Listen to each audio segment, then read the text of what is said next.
Тише. Ой, смотри, что я тебе.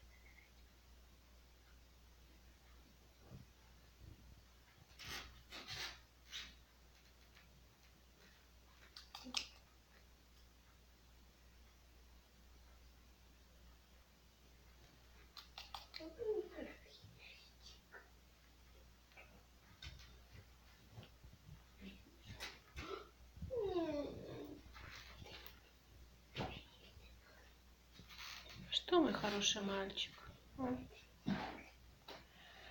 Да. Что ты там все время жуешь? Вот так вот Руся кашляет и все время что-то чем-то как будто давится и жует. Такое в основном бывает после еды и ближе к вечеру.